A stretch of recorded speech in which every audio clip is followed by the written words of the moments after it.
Ladies and gentlemen, this is a one-time offer, only good until YouTube takes me off the air.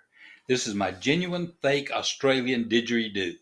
If you send me $500 today, sometime within the next year, if I get around to it, I will send you a didgeridoo just like this one.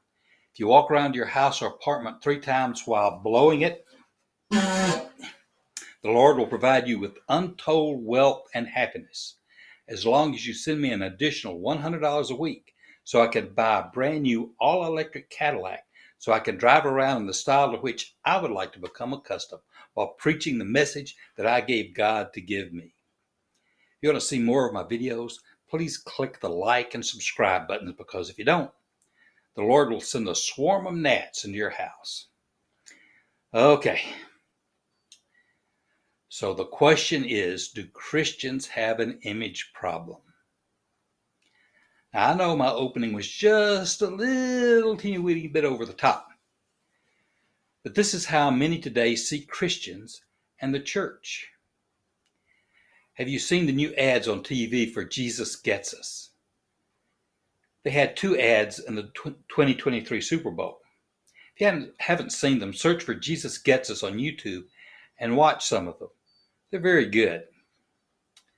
Jesus Gets Us is a campaign designed to create cultural change and how people think about Jesus and his relevance in our lives. Servant Foundation governs the campaign with a 100 out of 100 Charity Navigator rating. Hemant Mehta, an atheist activist and board member of the Secular Student Alliance, wrote about the campaign. He said, "Marketing Jesus comes with an inherent flaw. Most of the people using the product aren't worth admiring. Between televangelists, megachurch leaders, Republican politicians, campus evangelists, hate preachers, lazy apologists, everyone at PureFlix and Franklin Graham, the amount of harm caused by the most fervent Jesus followers cannot be understated. Why would you ever want to join a club that includes those people as members?" Well, after the Super Bowl, the ads were criticized by both Christians and non-Christians. There also was criticism from both Christian and non-Christian groups of a student-led revival that took place at Asbury Seminary. And there continues to be criticism of the Chosen streaming series. It seems like Christians can't catch a break. No matter what they do, someone will criticize them. That sounds pretty much like an image problem there to me. Now, in a future video, I will discuss Mark chapter 9, verses 38 through 40, where Jesus talks about not opposing other Christian groups. Today, in the United States, almost half the population claims no religious affiliation. Atheism is the fastest growing philosophical group in America. So what is the problem? In 1964, Barry Goldwater, the senator from Arizona, became the Republican candidate for president of the United States. He ran against Lyndon Johnson and lost by a wide margin.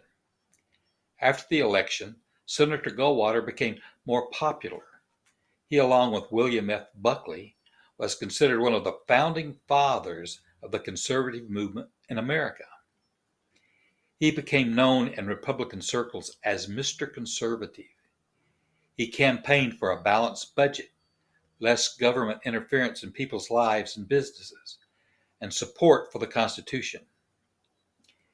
His most famous quotes were, "Extremism in the defense of liberty is no vice, and moderation in the pursuit of justice is no virtue."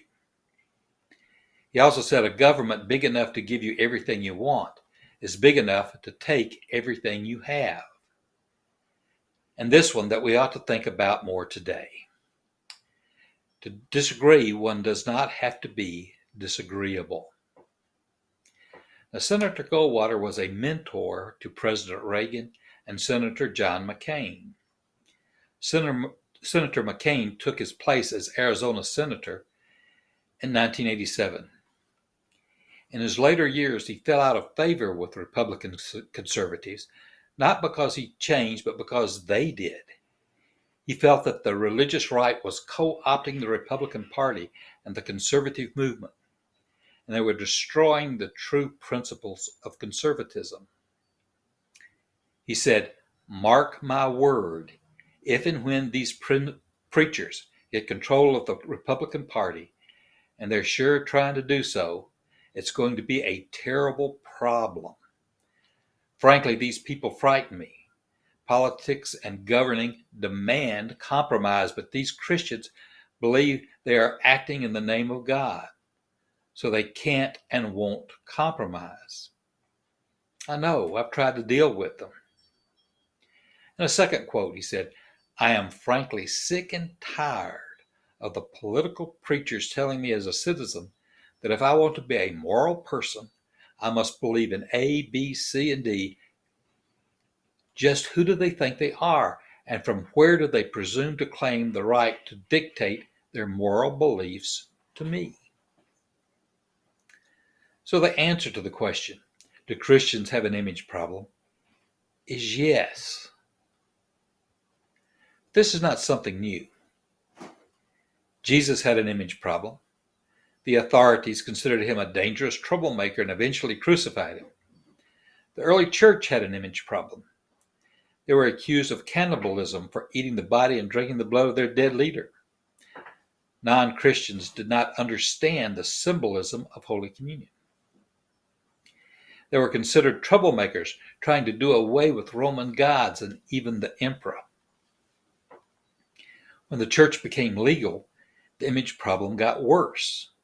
They were accused of starting wars, carrying out inquisitions, and persecuting anyone who disagreed. And to be honest, the church did some of those things and deserved much of the criticism it received, just as the church today deserves much of the criticism it receives, just as the Pharisees felt they needed to control the people by human laws and regulations. Many in the church feel the same way today. Satan attacks the church both from within and without, confusing Jesus' message. But this deception will not work if we as Christians keep our eyes on Jesus. In Mark chapter 9, verse 7, Mark tells us of Jesus' transfiguration. A cloud appeared, overshadowing him, and a voice came from the cloud, "This is my beloved Son, listen to him." In John chapter 14, verse 15, Jesus says, "If you love me, you will keep my commandments." And he continues in verse 21, "The one who has my commandments and keeps them is the one who loves me. And the one who loves me will be loved by my Father. I also will love him and reveal myself to him." But many, if not most Christians today, do not know what Jesus' commandments are. If they knew what his commandments are, they would not be spending their time making insulting comments about other human beings who are also made in the image of God, and making fun of people on platforms like Facebook just because they disagree with their point of view. For many in the church, just as in society, it is easier to follow the deception than the truth. Jesus makes this point in Matthew chapter 7, verse 13 through 14, where he says, "Enter by the narrow gate, for the gate is wide and the way is easy that leads to destruction. Those who enter by it are many, for the gate is narrow and the way is hard that leads to life, and those who find it are few."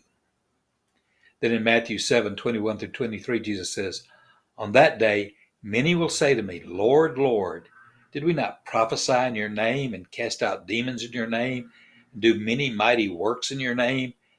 And then I will declare to them, 'I never knew you. Depart from me, you evildoers.'" Paul wrote in Galatians 1:10, "Am I now trying to win the approval of human beings or of God? Or am I trying to please people? If I were still trying to please people, I would not be a servant of Christ." If we as Christians reflect on image that is not true to Christ, then we need to stop and prayerfully reflect on what we are doing. However, the world's image of Christians in the church should not affect our commitment as Christians to Christ and doing his work. Paul writes in 2 Corinthians chapter 4, verses 8 through 12, "We are afflicted in every way, but not crushed, perplexed, but not driven to despair, persecuted, but not forsaken, struck down, but not destroyed, always carrying in the body the death of Jesus, so that the life of Jesus may also be manifest in our bodies. For we who live are always being given over to death for Jesus' sake, so that the life of Jesus also may be manifest in our mortal flesh. So death is at work in us, but life in you." As Christians, we cannot worry about the world's image of us. Satan wants to create a bad image of Christians by causing Christians to emphasize their work and their person rather than keeping the emphasis on Christ.